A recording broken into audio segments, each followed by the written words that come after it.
اعوذ بالله من الشیطان الرجیم. ټول نه مخکې خو زه اول د تاسې میډیا ورونو ډېر مشکور یم د تاسې موږ ته ټایم راکړو.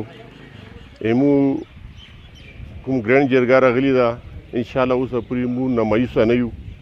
موږ امید لرو هر دوو قومونو نه، چونکې موږ په یوې ورځې کې هر دوو قومونو سره دوه ټیمې ملاقات شوی ده، همداسې انتظامیه سره ملاقات شوی ده. ګرینډ جرګه صرف اور صرف دا غواړو څه نه مو سین کیو نه مو شین کیو، نه مو شیعه کیو نه مو سنی کیو. شین معنا مو شیعه دیر کو، سین معنا مو سنی دیر کو. مو صرف دای چې مو یو مسلمانان یو، مو یو علاقه ده، مو یو پاکستانیان یو، مو یو وطن ده. مو انشاءالله دا غواړو چې د ملک خیر وي، دا مو ملک ته، دا مو وطن ده، دا مو وروري ده، یو بل له مخلصای نه کیږي. او دویمه خبره چې مو دا کوو ګرینډ جرګه که راغلې ده دا موږ ټولې دنیا ته یو پیغام ورکوو څو پرې د مدعیانو په منځ کې لچک نه وي، د صلح سوچ نه وي، د ورورۍ سوچ نه وي. نو که د پړشنور نه ونیسه د کراچۍ راسي دا ټولې ګرینډ جرګې ورته راټولې شي، د هغو کې به خیر ونه شي.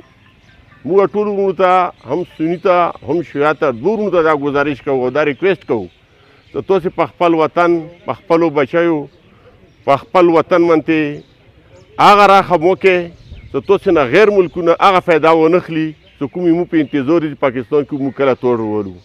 نو زه تاسې ډېر مشکور یم. انشاءالله تاسې کومې خبرې پوښتنه وکړه موږ څوکې 150% انشاءالله مطمئن چې خدای به خیر ولي.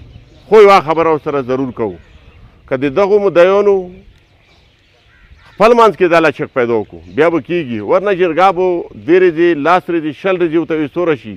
خو که د هغو خپل منځ کې د خیر سوچ ونه کړو لچکې پیدا ونه کړو نو بیا به دا د هغو غلطي وي، دې کې به د ګرینډ جرګې غلطي نه وي، دا به د هغو خپله غلطي وي. خوشحال اوسئ، اباد اوسئ.